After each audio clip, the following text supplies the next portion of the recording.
Assalamualaikum dan salam sejahtera, bersama-sama saya Yoyo Ain Laina Baharudin dalam berita ringkas RTM.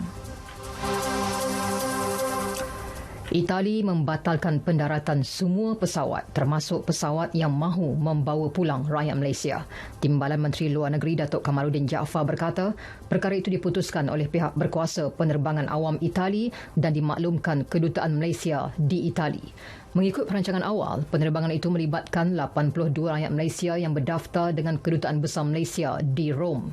Mereka sepatutnya tiba di tanah air pada pukul 6.10 pagi Isnin ini.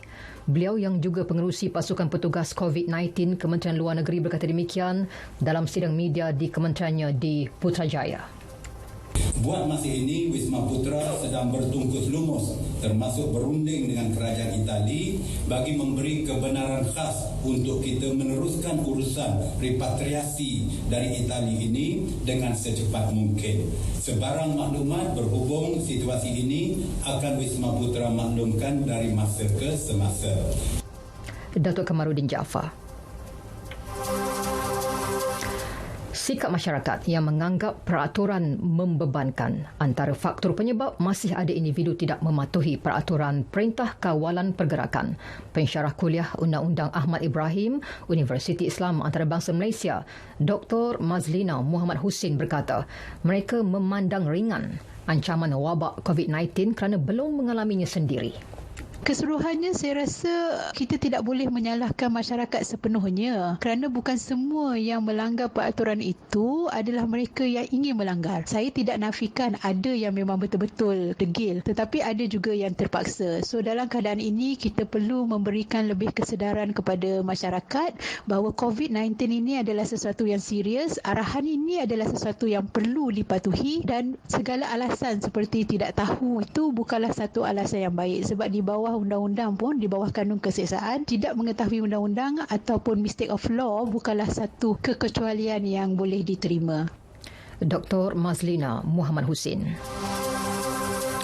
Di Melaka, semua pasaraya diarah tutup bermula 7 malam. Kedai makan termasuk Pandu Lalu, Kedai Runcit dan Kedai Serbaneka 24 jam turut ditutup 7 malam hingga 7 pagi. Stesen minyak pula beroperasi seperti biasa, namun bahagian Kedai Serbaneka ditutup 8 malam hingga 6 pagi. Manakala pasar malam, pasar pagi dan pasar tani tidak dibenarkan beroperasi. Jabatan Agama Islam Wilayah Persekutuan Jawi dengan kerjasama masjid dan semua surau yang melaksanakan solat Jumaat di Wilayah Persekutuan giat melakukan kerja pembersihan dan proses pembasmian kuman. Jawi dalam satu kenyataan memaklumkan setakat ini sebanyak 61 masjid dan 29 surau Jumaat telah melalui proses tersebut yang bermula 18 Mac lalu. Aktiviti itu akan dilaksanakan secara berterusan sepanjang tempoh Perintah Kawalan Pergerakan. Sementara itu, Majlis Agama Islam Wilayah Persekutuan Mawib meluluskan bantuan tambahan zakat khas kepada lebih 24,000 asnaf di Kuala Lumpur, Labuan dan Putrajaya. Pengerusinya Datuk Seri Said Husin Al-Habsyi dalam satu kenyataan berkata, bantuan tambahan itu akan disalurkan awal bulan April ini. Setiap asnaf bakal menerima RM500. Bantuan bulanan lazimnya disalurkan pada 25 hari bulan. Lebih 300 lagi jemaah tabligh dari Sabah yang menghadiri perhimpunan di Masjid Seri Petaling Kuala Lumpur pada 23 Februari hingga 1 Mac lepas diminta tampil menjalani saringan kesihatan di klinik atau hospital berdekatan. Pesuruhjaya Polis Sabah Datuk Zaini Jas berkata pihaknya telah diminta untuk mengesan lebih 1,000 jemaah yang terlibat. Setakat ini 700 orang berjaya dikesan dan telah menjalani saringan kesihatan. Amaran wabak COVID-19 di New Zealand dinaikkan ke tahap 2. Pengumuman dibuat Perdana Menterinya Jacinda Ardern. Beliau meminta rakyat mengehadkan pergerakan bagi mencegah penularan virus itu.